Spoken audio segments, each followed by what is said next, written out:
Close observers of the 2016 election will remember that, on occasion, President Trump liked to draw attention to his opponent's security practices as a way of criticism.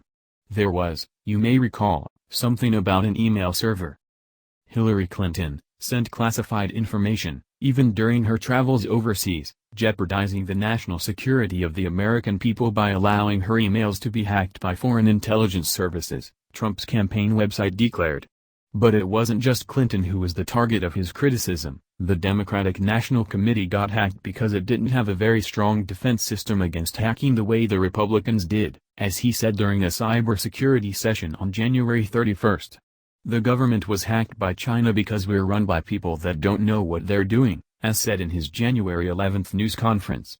Trump, the idea went, would not be so naive on the critical subject of national security. Perhaps it's harder than it looks. Sunday night, CNN reported details of the moment that Trump, joined by Japanese Prime Minister Shinzo Abe, learned about a missile launch in North Korea. Trump and Abe were enjoying dinner at Trump's exclusive Mar-a-Lago club in Florida at the time, but, CNN reported, began to discuss the details of this international incident right there at their table. As Mar-a-Lago's wealthy members looked on from their tables, and with a keyboard player crooning in the background, CNN's Kevin Liptak reported, Trump and Abe's evening meal quickly morphed into a strategy session, the decision-making on full view to fellow diners, who described it in detail to CNN. Earlier in the week, Trump had been criticized for leaving intelligence documents vulnerable to people without security clearance. Senator Martin Heinrich, DNM, noticed that the president kept the key in a secured bag while hosting people in the Oval Office, which is a bit like leaving your house keys in your front door while you're having a party in your backyard. There's no indication that anyone saw anything confidential in this incident, but this, Heinrich suggested, was classified 101. Compared to holding a national security conversation over dinner in the public dining room at his private club, though, the lockbag incident pales. It's not clear that anyone heard particulars of the conversation, but other diners certainly noticed.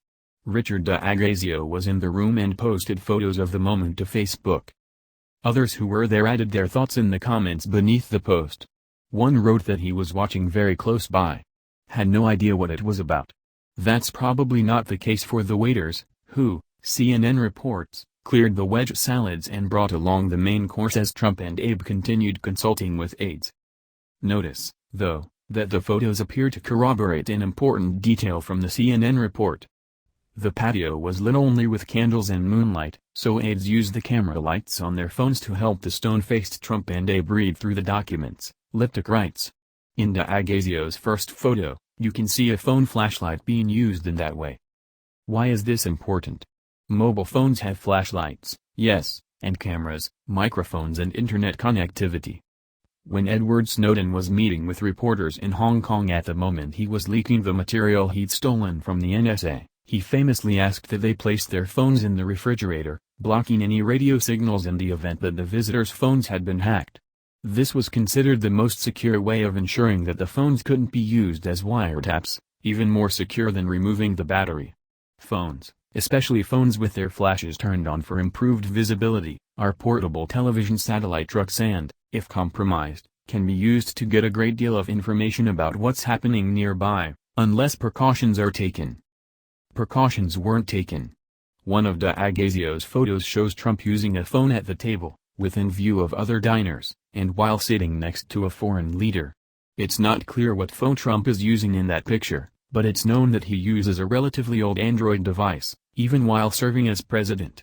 As we noted last week, Trump generally uses that device when he's not in the middle of a workday. Shortly before the dinner with Abe, he tweeted from it. The problem is that Trump's Android phone would be very simple to hack to provide precisely the sort of access described above. NPR dug into the question of how secure that phone might be, and Berkeley computer scientist Nicholas Weaver was blunt. Donald Trump for the longest time has been using an insecure Android phone that by all reports is so easy to compromise, it would not meet the security requirements of a teenager, Weaver told NPR, and while he couldn't say for sure, we must assume that his phone has actively been compromised for a while, And an actively compromised phone is literally a listening device. That's just one of the phones that may have been at the table for the conversation.